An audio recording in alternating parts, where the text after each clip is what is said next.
देश में लोकसभा का दंगल चल रहा है। इसी बीच एक बार फिर विपक्षी पार्टी यानी कि इंडिया अलायंस के प्रधानमंत्री पद के चेहरे को लेकर चर्चाएं तेज हो गई हैं। दरअसल छत्तीसगढ़ के पूर्व सीएम और कांग्रेस के दिग्गज नेता भूपेश बघेल ने विपक्ष के पीएम पद को लेकर बड़ा बयान दिया। उन्होंने कहा कि आप सांसद नहीं प्रधानमंत्री चुन रहे हैं। साथ ही जब बघेल से ये सवाल पूछा गया कि अगर इंडिया गठबंधन 2024 का लोकसभा चुनाव जीत जाता है तो प्रधानमंत्री कौन होगा, इस पर भूपेश बघेल ने कहा राहुल गांधी। सदस्य नहीं चुन रहे हैं और इंदिरा जी के बाद अब अवसर आया है कि आप इस लोकसभा से आप सांसद नहीं बल्कि प्रधानमंत्री चुने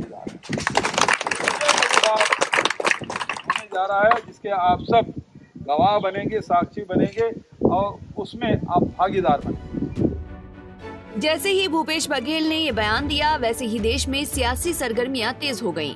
रायबरेली सीट पर कांग्रेस ने भूपेश बघेल को ऑब्जर्वर बनाया है। इन दिनों बघेल रायबरेली लोकसभा क्षेत्र में लगातार चुनाव प्रचार कर रहे हैं।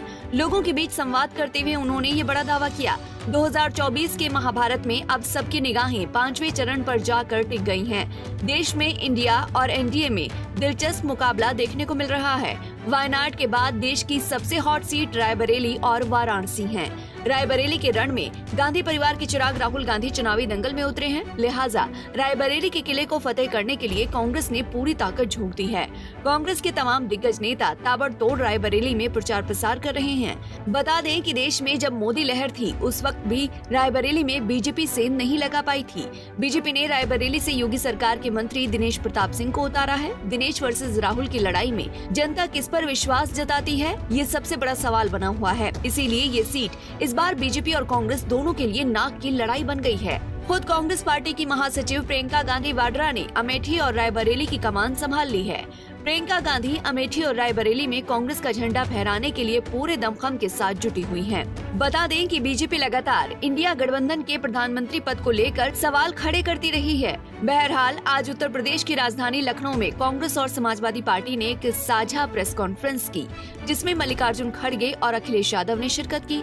इस दौरान जब अखिलेश यादव से पूछा गया कि क्या रायबरेली से चुनाव लड़ रहे राहुल गांधी को प्रधानमंत्री बनाया जाएगा, इस पर अखिलेश यादव ने कहा कि हम अपनी रणनीति आपको नहीं बताएंगे। नहीं, हम अपनी कोई स्ट्रेटेजी आपको नहीं बताएंगे। भाई किस बूथ पे बीजेपी हारी हम क्यों बता दें इनको, उसमें भी कोई नहीं बताएंगे, हमारा स्ट्रेटेजी का पार्ट है।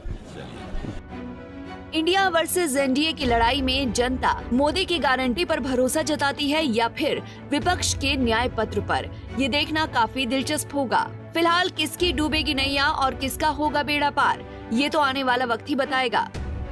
Bureau report, Punjab Kesari TV. हमसे जुड़े रहने के लिए हमारे YouTube चैनल को सब्सक्राइब करें और नई वीडियो की नोटिफिकेशन के लिए बेल आइकॉन को दबाएं।